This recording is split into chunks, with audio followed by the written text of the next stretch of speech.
Shalom, bonjour, bonsoir, bienvenue à tous, bienvenue à toi, bienvenue sur notre chaîne Simama, le Dieu des dieux. Alors nous partageons aujourd'hui sur un sujet qui est important. Désolé pour les bruits, il pleut et le background n'est pas important parce que le plus important c'est le sujet qui nous rassemble. C'est un sujet important qui est nécessaire de partager dans le corps de Christ, parce que lorsque certaines choses ne sont pas partagées dans le corps de Christ, on peut les comprendre différemment, on peut les comprendre d'une façon qui peut prêter à équivoque. Et ce sujet-là qui est important aujourd'hui, c'est le pardon dans le corps de Christ. C'est très important de méditer sur le pardon, c'est très important de pardonner, mais il est aussi important d'étudier certains aspects du pardon qui, s'ils ne sont pas étudiés ou s'ils sont mal étudiés, vont nous créer plutôt des choses qui risquent de détruire la fondation chrétienne. Ce sujet vient d'un partage que lorsqu'on faisait, je me suis rendu compte que dans le corps de Christ, on met l'accent sur l'importance de pardonner. Et il est fondamental de pardonner. C'est même la base. C'est ce qui nous lie. Ce qui nous lie, c'est que Yeshua HaMashiach nous a pardonné. Dieu nous a pardonné. Et il nous demande aussi de nous pardonner les uns les autres. Et il nous demande de pardonner aussi les autres pour pouvoir être en santé. Quand Dieu nous demande de pardonner, c'est parce que le manque de pardon, c'est une porte ouverte à l'ennemi. Le manque de pardon aussi, c'est un fardeau qui détruit beaucoup de personnes. Je connais les personnes qui me sont très proches, qui traînent dans leur vie ou dans leur cœur des problèmes qui font qu'ils arrivent à te dire depuis 20 ans, telle chose que tu m'as fait, je n'ai pas oublié. C'est vrai que je comprends ça parce qu'à un certain niveau, c'est devenu même génétique.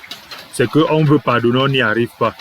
Et à un moment donné, il faut la grâce de Dieu, il faut beaucoup de méditation, il faut beaucoup d'abandon de soi-même pour pouvoir pardonner. Dans cette famille-là, que je connais très bien parce qu'elle m'est proche, c'est que de père en fils, on traîne des éléments qui découlent du manque de pardon qu'on transmet même de génération en génération, au point où on transmet les problèmes d'une génération à une autre, en disant que j'ai eu tel problème avec telle personne, je ne l'ai pas pardonné, toi aussi, il faut continuer à maintenir ce problème-là. Et c'est important, mais lorsqu'on revient dans le corps de Christ, on se rend compte qu'on prêche le pardon, mais on prêche le pardon sans parler les préconditions et les post-conditions du pardon.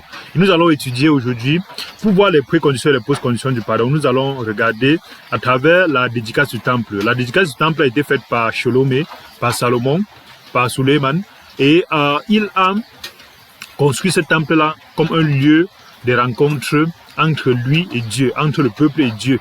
Et lorsqu'il a construit ce temple, il a dit, Dieu, signe un contrat avec moi.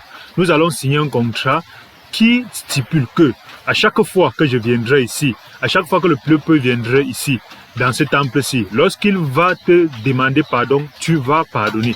Lorsqu'il va faire quelque chose, il va te demander par la prière, par la méditation, tu vas répondre à ses besoins. Donc c'est un contrat qui est extrêmement important, mais c'est un contrat qui chemine avec des préconditions et des post-conditions que dans le corps de Christ, on parle justement de ce que Dieu doit faire, de ce qu'on doit faire, mais on ne parle pas des préconditions et des post-conditions du pardon. Et qu'est-ce que ça crée?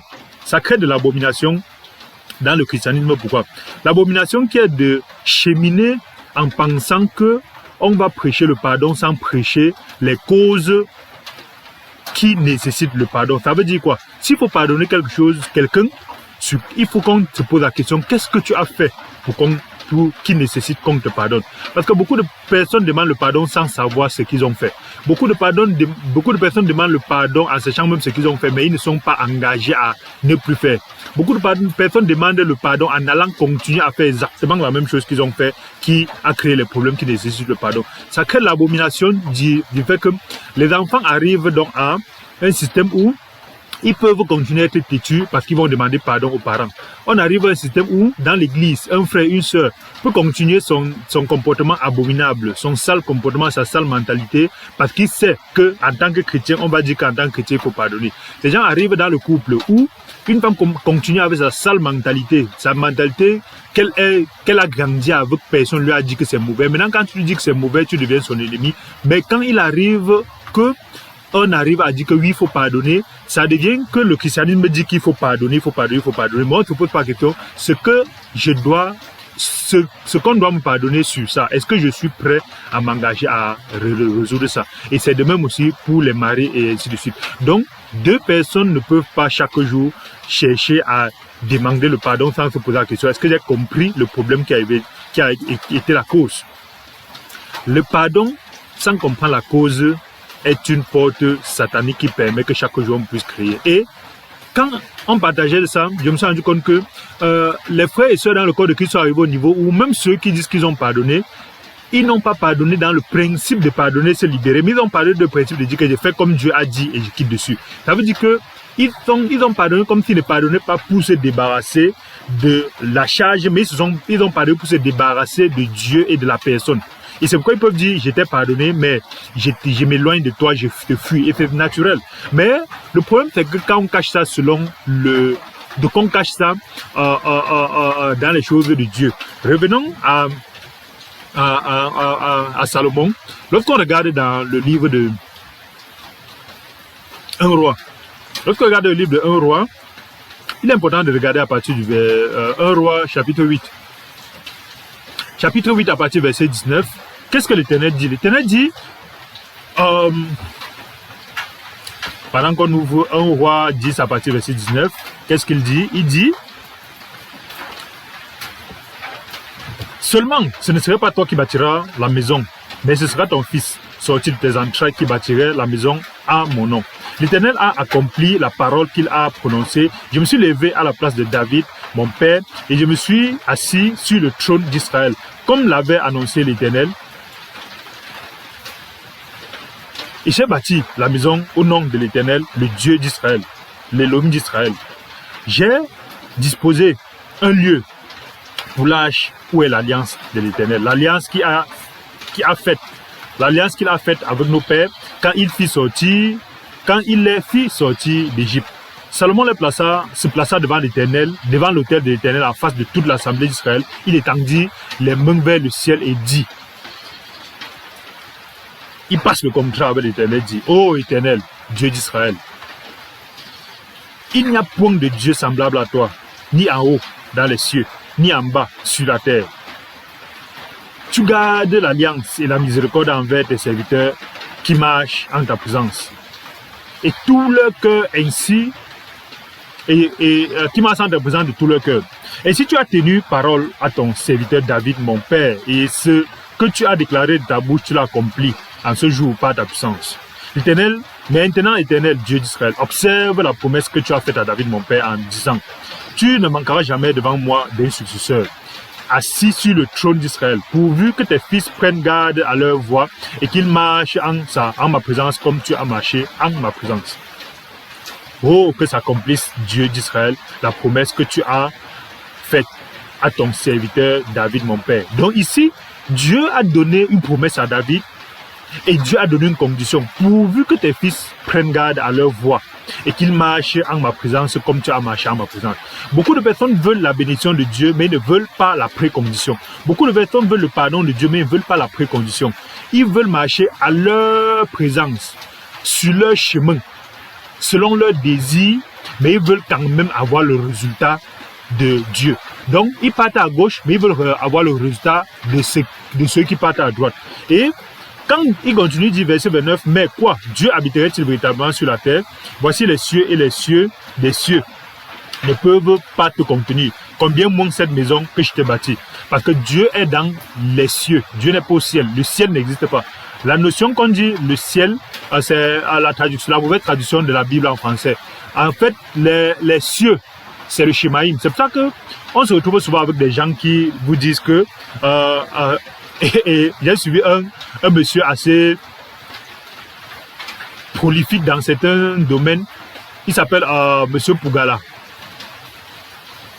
Se prétendant être grand professeur d'université, grand formateur, il arrive à dire que il a pris l'avion, il est arrivé au ciel. L'avion était au ciel, il n'a pas vu Dieu. Et il te pense être extrêmement intelligent. Extrêmement intelligent. Et c'est ça qui crée beaucoup de et ça crée aussi beaucoup de problèmes parce que les chrétiens aussi qui sont restés à la récitation des versets n'arrivent donc pas à faire comprendre aux gens certaines notions qui sont simples dans la Bible mais qui sont pris souvent hors de sens dans la Bible par ceux qui ne connaissent pas, par ceux qui ne comprennent pas. Donc les chrétiens qui sont censés encadrer certaines choses, eux-mêmes ne partent pas en profondeur parce qu'ils restent à la récitation des versets et à la Bible de la bouche. Et en réalité, c'est bien important de faire comprendre aux gens que quand on dit le ciel, on ne parle pas de où il y a les nuages. Or, comme moment la Bible, quand il parle du ciel, il parle de où il y a les nuages, première chose. Donc, ne parle pas dans les nuages, tu dis que tu cherches Dieu là-bas, première chose. Deuxième chose, il faut comprendre, scientifiquement, lorsqu'on parle du ciel, on parle au-dessus de l'univers. Le ciel, c'est au-dessus de l'univers. Pourquoi? Parce que Dieu est hors de l'univers et Dieu est hors du temps. Ça veut dire que l'univers est comme un ballon. Regardez un peu l'univers comme un ballon. Et tout ce qui existe que ton cerveau peut imaginer dans le ballon, mais Dieu est hors du ballon. Et c'est pour ça que quand tu es dans le ballon, quand tu dis le ciel, tu ne parles pas d'en haut du ballon, mais tu parles de hors du ballon. Mais ceux qui sont limités pensent qu'ils parlent d'en haut de ta tête et dans le ballon. Et dans ce cadre-là, il est important de comprendre qu'on parle des cieux ici. La Bible parle des cieux en parlant de Shemaïm. Shemaïm, c'est un mot pluriel qui parle toujours des cieux. C'est pour ça que un ciel n'existe pas, il y a plusieurs cieux. C'est pour ça qu'on peut voir qu'il y a au minimum 7 cieux. Et dans ces 7 cieux-là, chaque cieux est gardé par un groupe d'esprits. On ne va pas entrer dans ça. Mais ici, il dit voici les cieux et les cieux des cieux. Un chrétien doit pouvoir s'arrêter ici et méditer. Qu'est-ce que ça veut dire? Les cieux, déjà, c'est plusieurs cieux.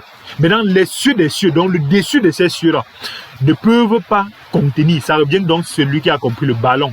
Quand je parle de l'univers, le ballon, ça veut dire que même au-dessus du ballon, il faut comprendre qu'il y a encore notre dessus, au-dessus de tout cela. Et c'est là que réside la maison de Dieu, la maison de notre Dieu. Et qu'est-ce que Salomon dit? Salomon dit que ça ne peut même pas cette histoire-là te contenir parce que tu es trop grand. Et combien de fois cette maison-ci donc n'est pas un lieu pour te contenir Dieu.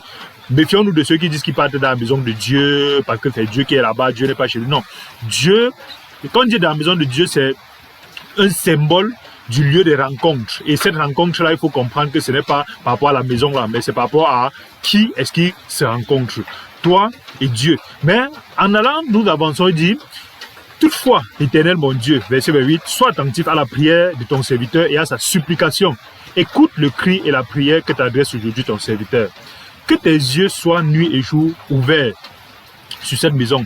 Que le lieu dont tu as dit, là sera mon nom. Écoute la prière de ton serviteur. Écoute la prière de ton serviteur, Éternel. Parce que ce contrat, c'est très important. Il est basé sur ce que tu as dit. Verset 30. Daigne exaucer la supplication de ton serviteur et de ton peuple Israël. Lorsqu'ils prieront en ce lieu, exauce du lieu de ta demeure des cieux. Exauce et pardonne. De l'endroit où tu es. Dans les cieux des cieux. Quand on parle ici, dans cette maison, écoute et exauce. Verset 31. Si quelqu'un pêche contre son prochain et qu'on lui impose un serment pour le faire jurer, et s'il vient à jurer devant ton autel dans cette maison, écoute-le des cieux, agis et juge tes serviteurs, condamne le coupable et fais retomber sa conduite sur sa tête, rends justice à l'innocent et traite-le selon son innocence. C'est très important. On dit quoi?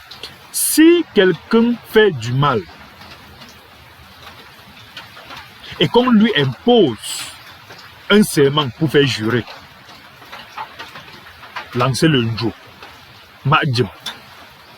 S'il jure pour venir même jusqu'à cette maison à jurer, ça veut dire que cette personne a reconnu que soit je suis innocent, soit j'ai fait quelque chose.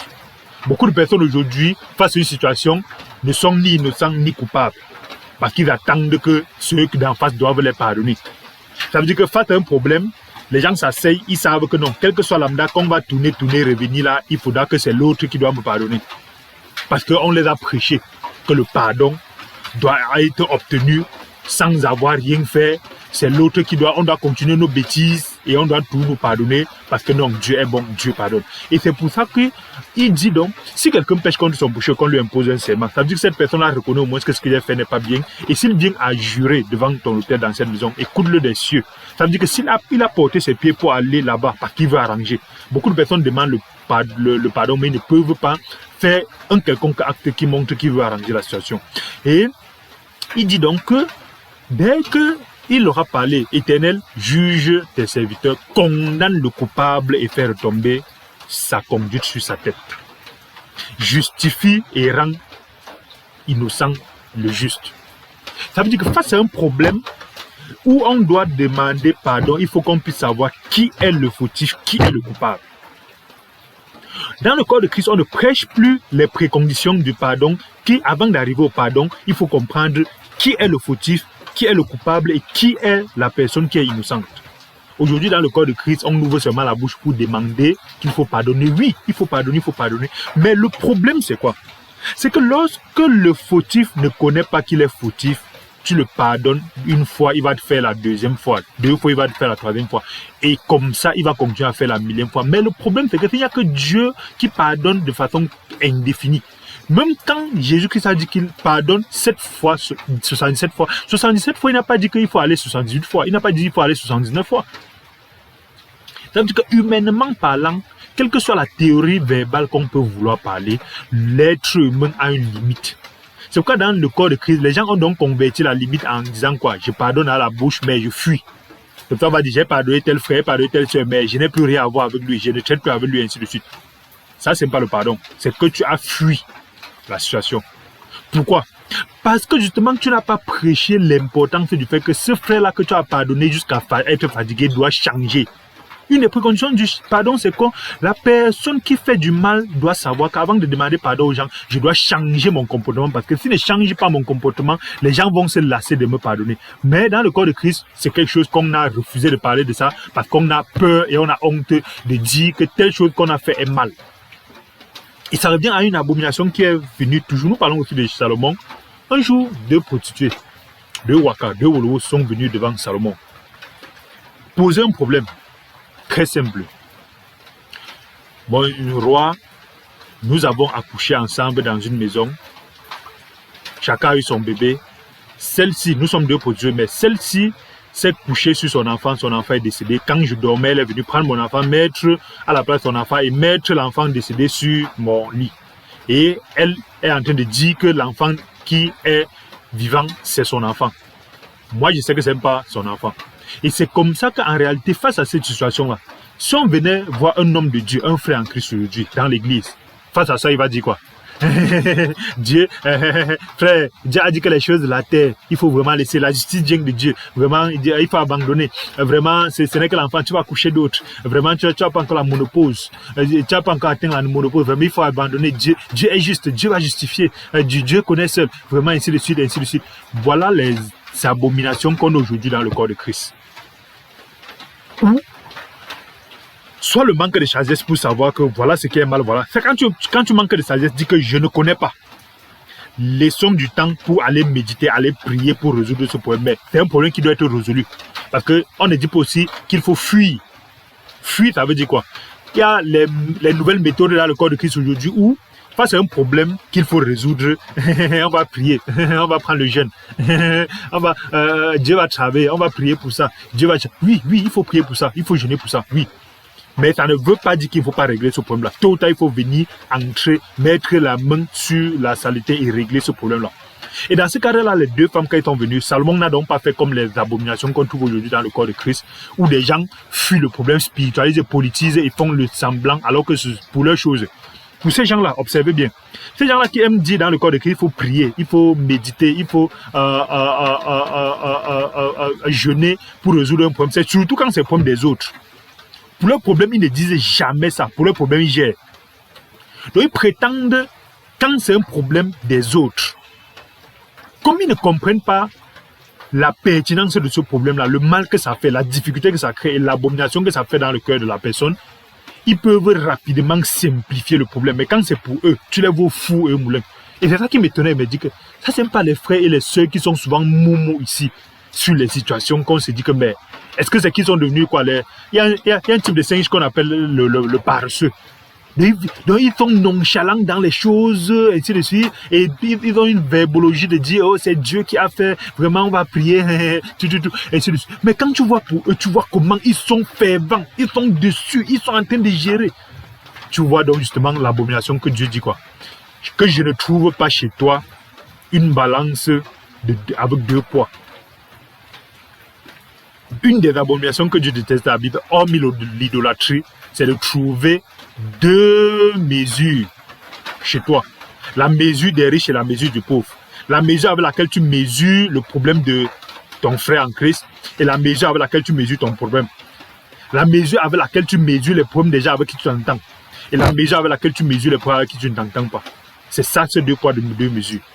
La balance fausse, c'est une abomination devant Dieu. Donc quand les 2 prostituées sont venues, donc, Salomon n'a pas dit que comme vous êtes toutes 2 des prostituées, alors quittez.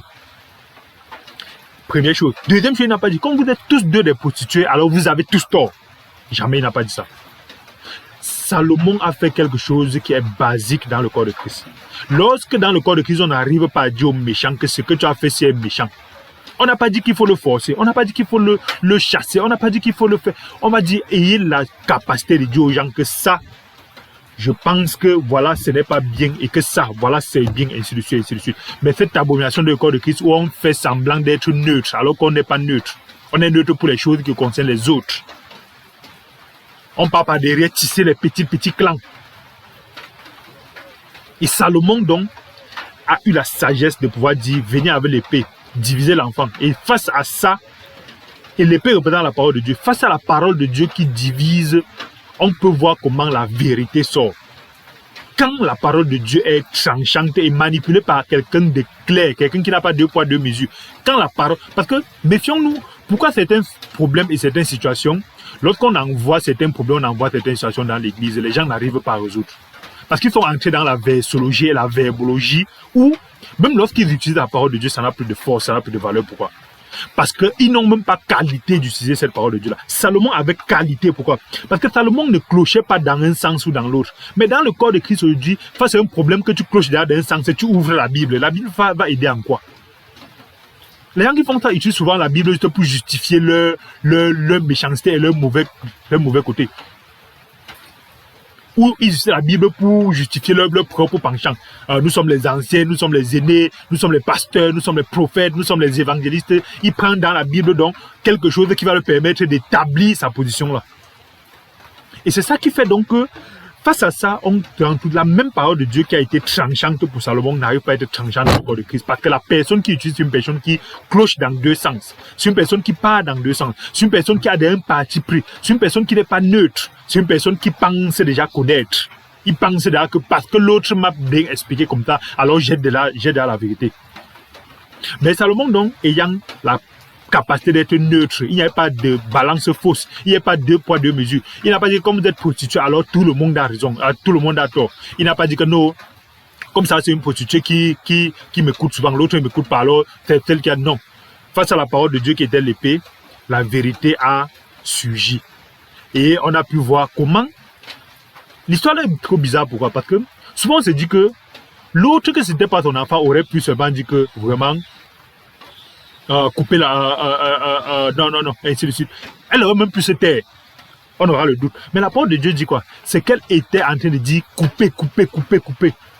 Qui, même si c'est ton enfant, quand on dit venez avec l'épée pour couper l'enfant, si c'est ton enfant, tu peux dire couper. C'est ça qu'on a vu la vérité qui est sortie dans l'autre. Prenons deuxième chose. Même si ce n'est pas ton enfant, pour être capable de voler un enfant, et maintenant qu'on parle de l'épée, on dit de coupe, il faut comprendre que quoi? Que cette personne, cette posture-là, en plus d'être posture, était sorcière. Elle était vampire, elle était hivou, elle était kémus. Parce que justement, même après avoir... En plus, elle est prostituée. C'est même pas le cas, c'est même pas le sujet. 2, elle est voleuse. 3, elle ne sait pas s'occuper d'un enfant parce que les gens de femmes qui pensent que parce qu'on a accouché, ça suffit. Être capable de te coucher sur un enfant jusqu'à asphyxier l'enfant, tuer l'enfant, c'est parce que tu vis en pensant que la vie se retrouve sur toi-même. Une femme abominable qui est capable de dormir sur l'enfant jusqu'à tuer l'enfant. Quand tu la vois en route, tu ne peux pas savoir. Donc méfions-nous des femmes que vous voyez dehors là. Quand tu les vois en route là, tu ne peux pas savoir que tu peux la prendre, tu la mets dedans, elle dort sur l'enfant, tue ton enfant et tue ton enfant. Quatrième abomination de cette femme vampire là, c'est qu'elle arrive à dire que couper l'enfant. Si c'est ton enfant, tu dis qu'on coupe.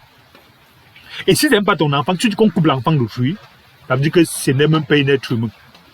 Donc, à travers ces 4 éléments, on peut se rendre compte qu'il y a des éléments. Quand la Bible dit que c'était un prostituée, c'est le plus petit péché de la fille là. Mais comment est-ce qu'on a pu faire pour savoir les autres péchés? Parce que c'est caché. Ces autres péchés là sont cachés. Et avec ça, vous voulez qu'on vienne prêcher que la femme qui a perdu son enfant et qui n'a pas perdu son enfant et qu'on a volé son enfant, vous voulez qu'elle pardonne comment? Sans que l'autre ne puisse savoir que ce que j'ai fait, c'est mal.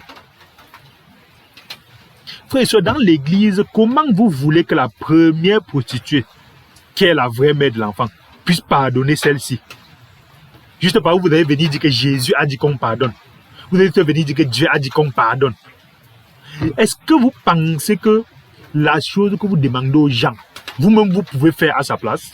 À sa place, vous aurez pardonné la femme là sans qu'elle ne comprenne que, hormis d'être prostituée, ce n'est pas un problème. Nous tous nous sommes des prostituées. J'ai été négligente au point de tuer mon enfant.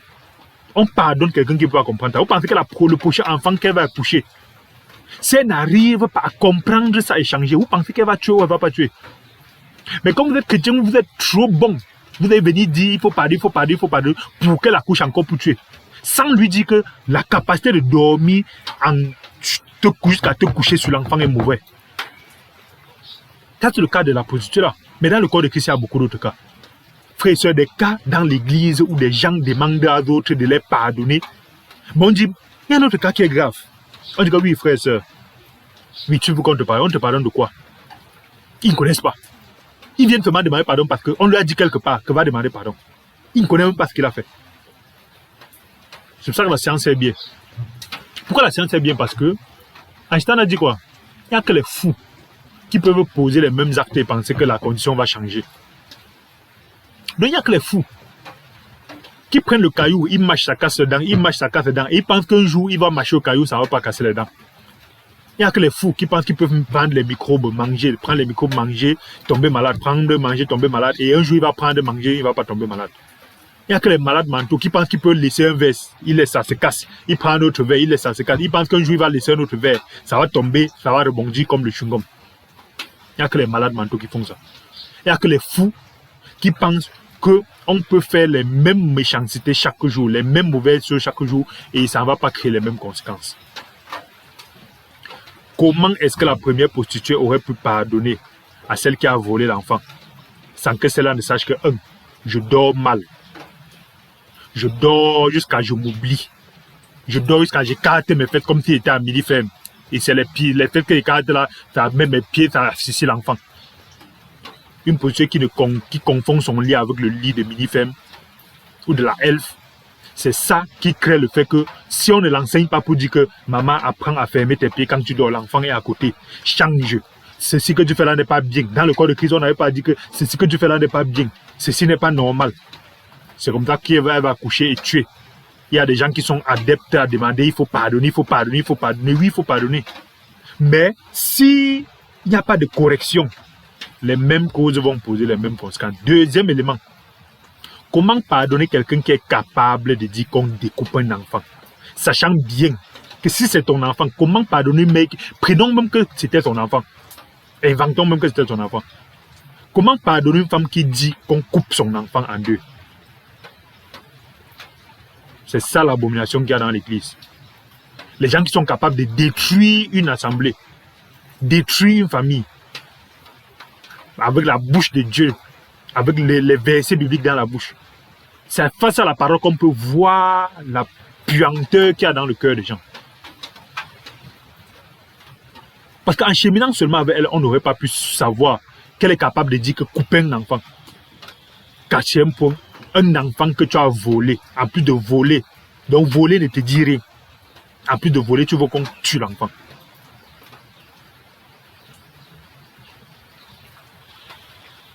Tu n'as pas à te repentir. Il faut seulement que les autres doivent te pardonner. Les autres, parce qu'ils ont le cœur de Christ. Parce qu'ils sont trop bons. Ils doivent te pardonner.